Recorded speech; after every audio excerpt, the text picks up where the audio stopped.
Hello students, आज हम पढ़ेंगे method of preparation of phenanthrene. तो जिस मेथड से हम फिनेंथ्रीन को प्रिपेयर करेंगे इसका नाम है पश्चौर्स सिंथेसिस। इसमें पी साइलेंट भी हो सकता है, तो उस तरह से भी आप इसको प्रोनाउंस कर सकते हैं। तो जैसे भी आप इसको प्रोनाउंस कर लीजिए, अदरवाइज पश्चौर्स सिंथेसिस। अब इस मेथड में mainly this is a reaction of diazonium salt, aryl diazonium salt का ये रिएक्शन है। पर ये एराइल डायजोनियम सॉल्ट शुरू से ही हमारे पास नहीं होता, इसको हमें बनाना पड़ता है, रिएक्शन में बनाना पड़ता है। कैसे बनाएंगे, लेट अस सी। फिनेंथ्रीन बनाना है। फिनेंथ्रीन में हमें पता है 3 बेंजीन रिंग्स होते हैं। तो वी स्टार्ट विद ऑर्थोनाइट्रोबेंजेल्डिहाइड, एक प्रिकर्सर ऑर्थोनाइट्रोबेंजेल्डिहाइड को ले रहे हैं, ऑर्थोनाइट्रोबेंजेल्डिहाइड। अब क्योंकि यहाँ नाइट्रो और एल्डिहाइडिक फंक्शनल ग्रुप्स हैं और इन दोनों में प्रेफरेंस एल्डिहाइडिक फंक्शनल ग्रुप को मिलती है, तो एल्डिहाइडिक ग्रुप के रिस्पेक्ट में ये ऑर्थो पोजीशन है, इसलिए इस कंपाउंड का या इस मॉलिक्यूल का नाम है ऑर्थोनाइट्रोबेंजेल्डिहाइड। और इसके साथ दूसरा जो रिएक्टेंट हमने लेना है वो हमने लेना है COONA। ये देखिए ये क्या है ये, इसका नाम क्या है। तो अब अगर हम इसको ना देखें, इस फिनाइल रिंग को ना देखें, अगर सपोज यहाँ H होता, CH3COONA होता, तो ये सोडियम एसिटेट था। मगर अभी क्या है, यहाँ इस कार्बन पे एक फिनाइल रिंग लगी हुई है, तो ये हो गया। देखो मैंने कहा कि अगर ये नहीं होती तो ये सोडियम एसिटेट है, यानी कि सोडियम को हम पहले बोलते हैं, कैटायन को पहले बोलते हैं और एनायन को बाद में। जैसे सोडियम क्लोराइड में सोडियम पहले बोला जाता है, क्लोराइड बाद में बोला जाता है।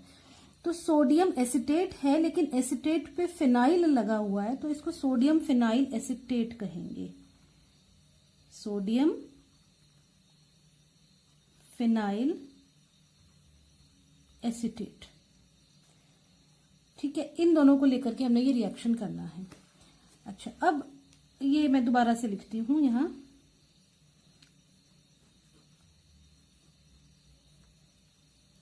CH double bond O। मैंने एल्डिहाइडिक ग्रुप को खोल करके लिखा। क्यों खोल करके लिखा, क्योंकि इसमें हम देख पाएंगे कि किस तरह से ये CH2COONA पॉजिटिव, किस तरह से ये दो आपस में कंबाइन करेंगे। अब यहाँ परकिन रिएक्शन होता है। परकिन रिएक्शन आपने लास्ट ईयर पढ़ा है, कार्बोक्सिलिक एसिड्स का चैप्टर, उसमें हम परकिन रिएक्शन पढ़ते हैं। यहाँ एसिटिक एनहाइड्राइड की प्रेजेंस में ये रिएक्शन हो रहा है, परकिन रिएक्शन है। होगा क्या, there will be a removal of water. ये वाटर कैसे निकला, ये यहां से H2 और O, इसलिए मैंने इसको दोबारा से लिखा इस तरह से अरेंज करके कि ये वाटर हम यहां से निकाल सके। और ये जो कार्बन है ये इस कार्बन के साथ जुड़ जाएगा। ऑब्वियसली यहां बीच में डबल बॉन्ड आएगा, तभी इसकी वैलेंसी पूरी आएगी दोनों कार्बन एटम्स की।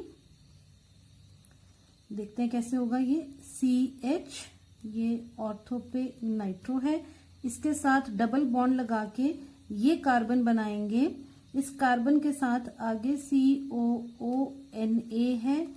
इनके ऊपर आप पॉजिटिव चार्ज और नेगेटिव दिखा भी सकते हैं, नहीं भी दिखाएं तो अंडरस्टूड है कि यहाँ ये इस तरह से है। अब ये कार्बन आगे एक दूसरी बेंजीन रिंग के साथ जुड़ा है, ये इस तरह से, और यहां एक हाइड्रोजन भी है, जिसको हम नोइंगली इसको इस तरह से लिख करके दिखा रहे हैं, क्योंकि फिनेंथ्रीन हमको बनाना है। और आप देख रहे हैं इन्होंने एटम्स ने अपना पोजीशन ले लिया है। यहां भी 2 एटम आ गए हैं, कार्बन एटम्स। 2 कार्बन एटम्स ये हैं और 2 कार्बन एटम्स ये हैं। अगर किसी तरह से यहाँ ये क्लोज हो जाएं और ये ज्वाइन कर जाएं कार्बन एटम्स, तो एक 6 मेंबर्ड कार्बन एटम्स की एक 6 मेंबर्ड रिंग हमें यहाँ बनती दिख रही है। ओके, अब ये कार्बन भी, इसके भी 4 बॉन्ड्स कंप्लीट हैं, इस कार्बन के भी 4 बॉन्ड्स कंप्लीट हैं।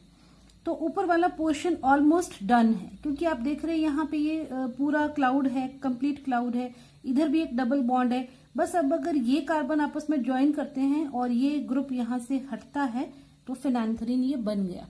लेकिन अब करना क्या है इसके बाद, मैंने आपको बताया था कि इसमें मेनली ये डायजोनियम सॉल्ट का रिएक्शन है। अब डायजोनियम कैसे बनेगा, तो आप लोग अपने 12th क्लास से ही पढ़ते आ रहे हैं कि नाइट्रो ग्रुप जो है it can be reduced using tin and HCl। Tin and HCl के साथ इसका रिडक्शन NH2 ग्रुप में किया जाता है, रिडक्शन इनटू NH2 ग्रुप, और उस NH2 ग्रुप का बाद में डायएजोटाइजेशन करते हैं। वही हम करेंगे यहाँ, CH double bond C COONA, ये बनाई दूसरी रिंग, बेंजीन रिंग। और ये क्योंकि रिड्यूस कर दिया ग्रुप, तो अब इसको NO2 नहीं लिखना है, इसको क्या लिखना है, NH2 लिखना है। यहाँ एक H जो है इसको भी लिख देना है।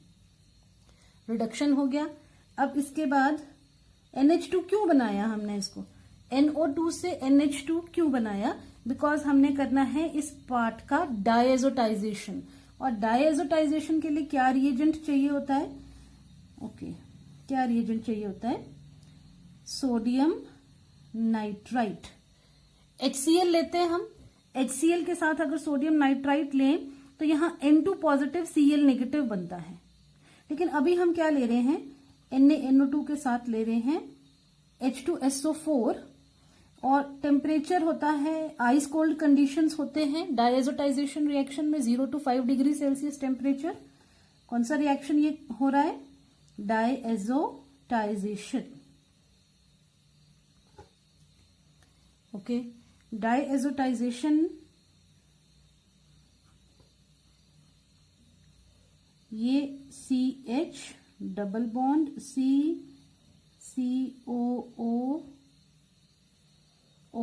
एक्चुअली ये यहाँ पे इस स्टेप के बाद ये COOH हो जाता है। ये इसको गलत लिखा गया, इसको ठीक कर लेते हैं, COOH हो जाता है, ये COOH है। ओके, तो ये एक बेंजीन रिंग बना दी हमने इस तरह।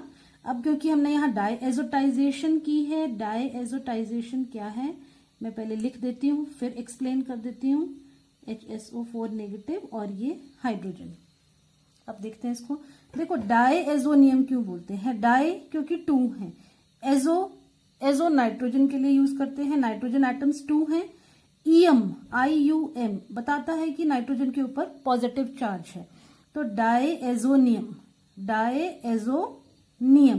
तो ये डायएजोनियम सॉल्ट बनाया। सॉल्ट इसलिए क्योंकि आप देख रहे हो यहाँ पे कैटायनिक पार्ट भी है और एनायनिक पार्ट भी है। एनायनिक पार्ट में HSO4 नेगेटिव बायसल्फेट आयन है। अब बायसल्फेट हमने नोइंगली बनाया था, यहाँ HCl नहीं लिया था, सल्फ्यूरिक एसिड लिया था, क्योंकि ये बायसल्फेट इस H के साथ कंबाइन करेगा और ये सल्फ्यूरिक एसिड बनके रिएक्शन से बाहर निकल जाएगा। इसी तरह यहाँ पे ये N2 भी रिलीज होगी gas, it will be liberated and then ये जो कार्बन्स हैं ये आपस में ज्वाइन कर जाएंगे। तो ये अब है एक्चुअल रिएक्शन, जो यहाँ पे मेन चीज होने जा रही है वो अब है कि इन दोनों कार्बन एटम्स का जुड़ना या साइक्लाइजेशन होना। तो इसके बाद अब ये साइक्लाइजेशन होगा कैसे होगा, जब हम कॉपर लेंगे सल्फ्यूरिक एसिड की प्रेजेंस में, तो ये क्या हो रहा है, यहाँ साइक्लाइजेशन हो रहा है, साइक्लाइजेशन हो रहा है। इसको बॉन्ड लाइन नोटेशन से भी हम लिख सकते हैं, हम यहाँ बार बार इस तरह से लिख रहे हैं ना, अगर इसको बॉन्ड लाइन नोटेशन से लिखना है तो कैसे लिखेंगे इसको, COOH, इधर बनाएंगे डबल बॉन्ड, ये रिंग,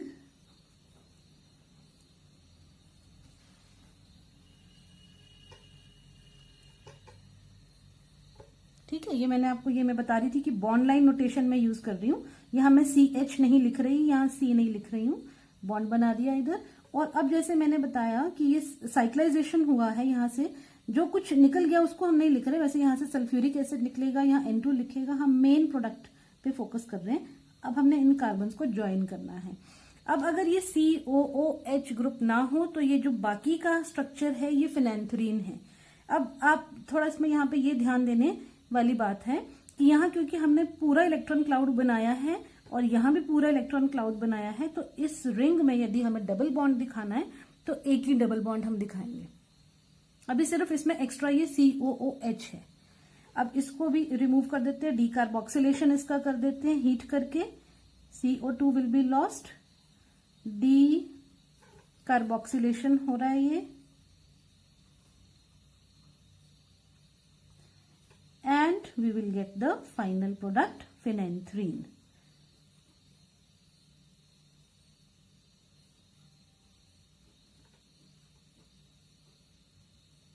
ये इतना बताया था ना मैंने आपको कि ये 2 रिंग अंदर हमने लगाए हैं। यहां या तो डबल बॉन्ड लगा दो एक ही सिर्फ, या फिर उससे बेटर है कि यहां पर भी एक डिलोकलाइज्ड इलेक्ट्रॉन क्लाउड दिखा दो। वहां तो हमने डबल बॉन्ड इसलिए बनाया था क्योंकि वो डबल बॉन्ड हमारा पीछे से चलता आ रहा है, लेकिन जब हम फाइनली दिखा रहे हैं कि फिनेंथ्रीन बन गया है तो उस समय तीनों साइक्लोहेक्सेन रिंग्स के अंदर ये सर्कल बना के हम इसको दिखाएंगे। तो इस तरह से हम पश्चौर सिंथेसिस मेथड से प्रिपेयर कर सकते हैं फिनेंथ्रीन। इनके नाम भी हम सबके नाम यहाँ लिख सकते हैं। तो अगर ये तो मैंने आपको बता दिया था, ऑर्थोनाइट्रोबेंजेल्डिहाइड है। ये क्या है आपको बताया, this is sodium phenyl acetate. इसको देखते हैं ये क्या है। अब देखो सिनेमिक एसिड क्या होता है, अगर आपको पता हो, सिनेमिक एसिड होता है benzene CH double bond CH COOH। और अगर हम इसको IUPAC से नेम करें तो ये फंक्शनल ग्रुप है, ये 1 कार्बन आइटम फर्स्ट प्रायोरिटी इसको मिलेगी, 1 2 3। तो basically it is a propanoic acid, 3 carbon है और डबल बॉन्ड भी है। 2 पोजीशन पे डबल बॉन्ड है, 1 2 3, ठीक है। 2 पे डबल बॉन्ड है और 3 पे फिनाइल है, तो इट इज 3 फिनाइल प्रोप-2-enoic एसिड। इस तरह से इसका IUPAC नेम। पहले सब्स्टिट्यूएंट लिखा 3 फिनाइल प्रोप-2-ene, E नहीं लिखा जाएगा आगे, ओइक एसिड। 3 फिनाइल प्रोप-2-enoic एसिड, 3 फिनाइल प्रोपिनोइक एसिड। अगर हम इसको थोड़ा सा अगर इग्नोर करें तो 3 फिनाइल प्रोपिनोइक एसिड, 3 पे फिनाइल, अदरवाइज ये प्रोपिनोइक एसिड है। ईन की पोजीशन बताने के लिए ये 2 लिखा है। तो अब यहां देखते हैं नीचे भी ये कोई सिनेमिक एसिड का ही कोई डेरिवेटिव है। कैसे है देखिए, ये COOH ग्रुप है तो ये फर्स्ट कार्बन होगा अगर IUPAC में देख रहे हैं, ये सेकंड और ये थर्ड। और अगर alpha beta gamma Greek letters में देखेंगे तो ये फंक्शनल ग्रुप कैरी किया हुआ है इस कार्बन ने, तो ये अल्फा कार्बन होगा इन दैट केस। ये कार्बन बीटा कार्बन, अल्फा पे एक फिनाइल है, सिनेमिक एसिड है ये अगर यहां से चलें 1 2 3, और ये फिनाइल रिंग, ये वाली जो ऊपर दिखाई थी। लेकिन इस पे भी क्या है, इस पे भी क्या है, नाइट्रो ग्रुप है ऑर्थो पोजीशन पे। तो अब हम इसको क्या बोलेंगे, सबसे पहले इस सब्स्टिट्यूएंट से चलेंगे क्योंकि ये तो पेरेंट का पार्ट है, इतना पार्ट जो है ना, ये तो ये पेरेंट चेन का पार्ट है। तो हम सबसे पहले इस सब्स्टिट्यूएंट को नेम करेंगे। तो अल्फा पे फिनाइल है, अल्फा फिनाइल, और क्या है, सिनेमिक एसिड है बाकी ये सारा, लेकिन ये ऑर्थो नाइट्रो है, ऑर्थो पे नाइट्रो है, तो इसको भी बताएंगे ortho nitro cinnamic acid. Alpha phenyl, बाकी ये सारा सिनेमिक एसिड है, लेकिन इस सिनेमिक एसिड में ऑर्थो पोजीशन पे नाइट्रो है, तो alpha phenyl ortho nitro cinnamic acid. और ये क्या हो गया, यहां जो बना था, यहां हमने ऑर्थो नाइट्रो कहा, यहां ऑर्थो पे अमीनो है, तो इसका नाम alpha phenyl ortho amino cinnamic acid, alpha phenyl ortho amino cinnamic acid. अब चलते आगे, यहां मैंने आपको बताया ये डायजोनियम सॉल्ट है, इसको कुछ नहीं बोलना है, इसको सिर्फ डायजोनियम सॉल्ट बोलना है।